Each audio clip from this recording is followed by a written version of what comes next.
You're tacky and I hate you.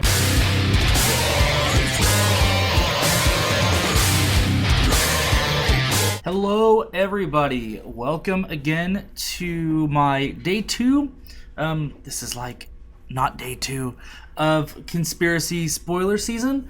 This is actually a pretty good day of spoilers, guys. I'm not gonna lie.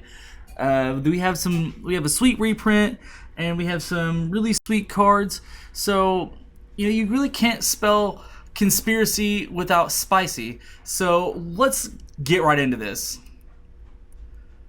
Holy butts, Berserk is back.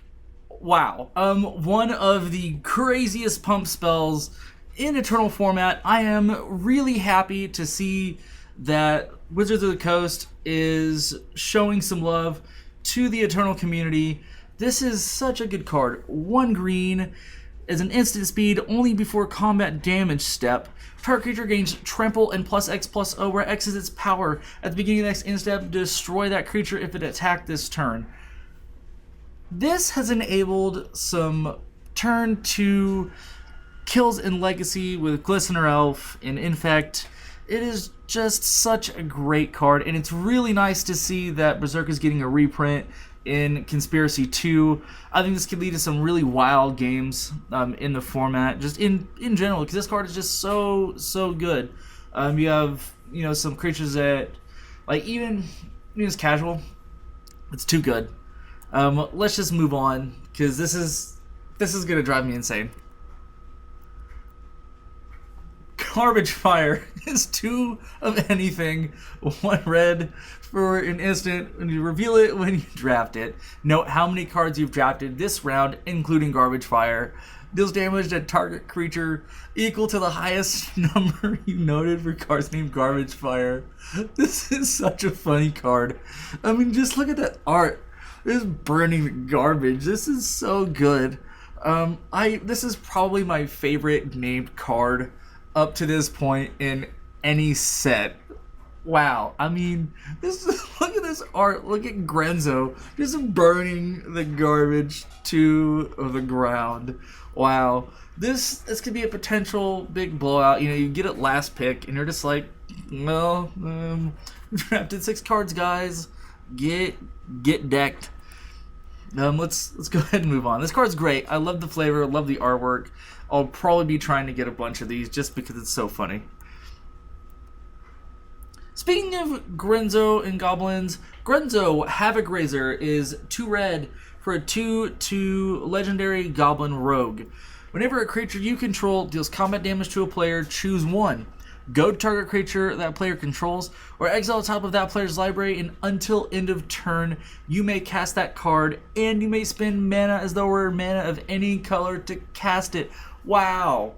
And that flavor text is great too. You burn, I'll pillage. This is great. And at rare, that's even cooler to me, seeing Legends at rare.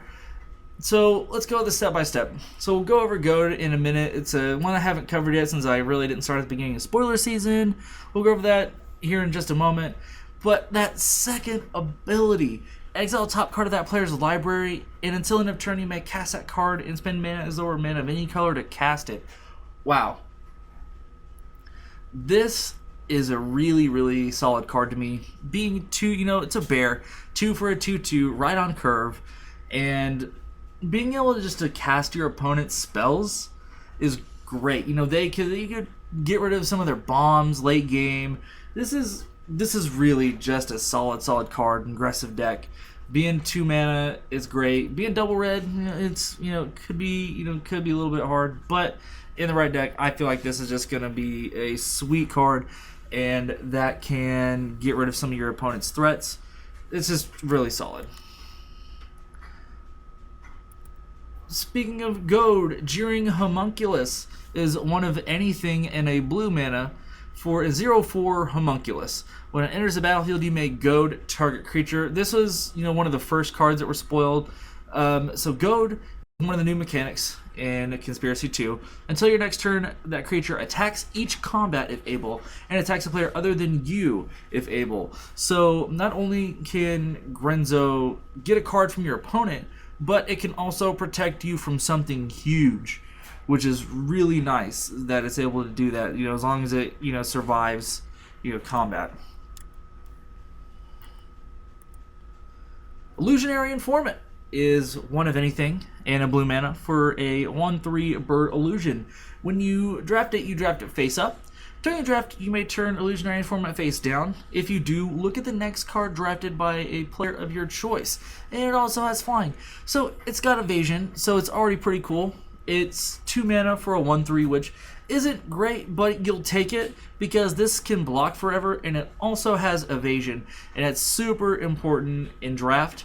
And also being able to get some extra information from an opponent at the table is going to be just so valuable to you that they may have something that you just know you can't deal with, so you have to draft in that card to deal with that eventually. Or just being able to see what they're getting is kind of cool too.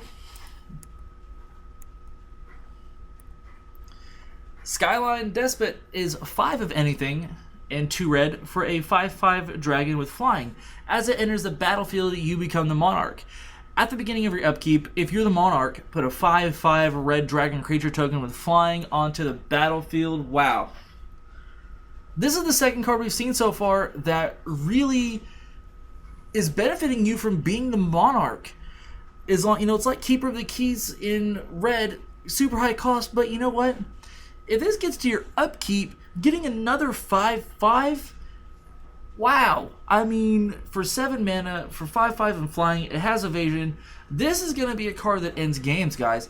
This will be the one that everybody's like, oops, well, here's the bomb. This is what's coming to me. Can we deal with the 5/5? If not, well, whatever.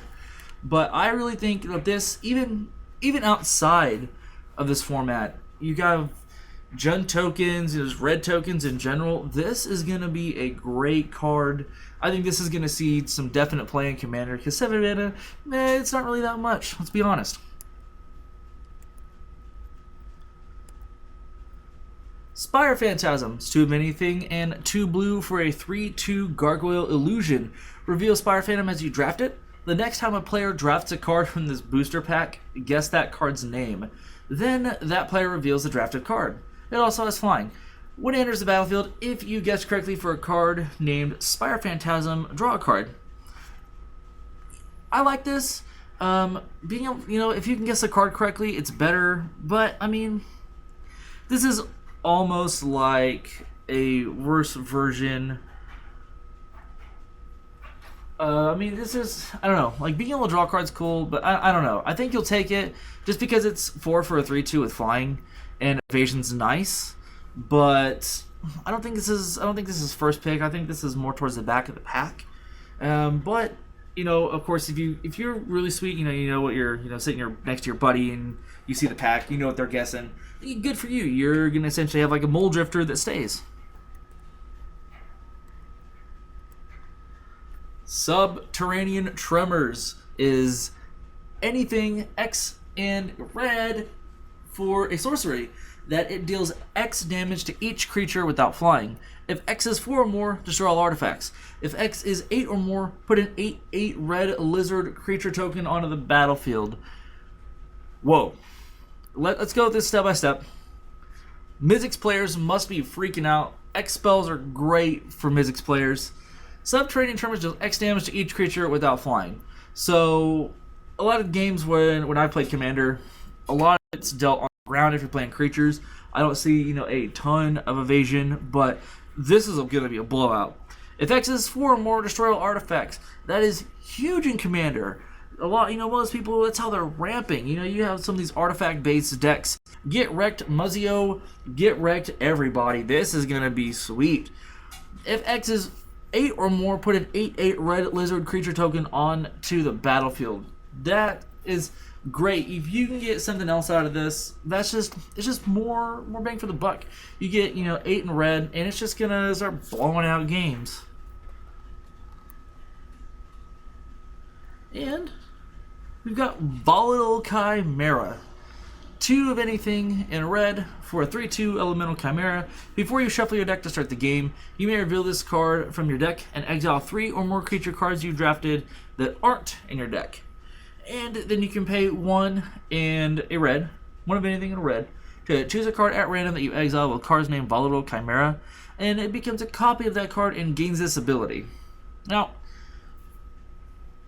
I think this is pretty sweet, and I think that this could save some people some slots so that they can put some other bombs in their deck. But I think this is going to go really well with our friend Subterranean Chimera, or the Subterranean Dragon guy, that gives a 5/5 on your upkeep if you are the Monarch. And this could I think this could fit really well in like a you're always the Monarch, like I'm the boss kind of deck that really just wants to play big things that just revolve around you being the Monarch, just so that you can get that kind of trigger. So at the end of your opponent's turn, if you're the Monarch, then you can hit this and make it try to make it, you know, one of those effects.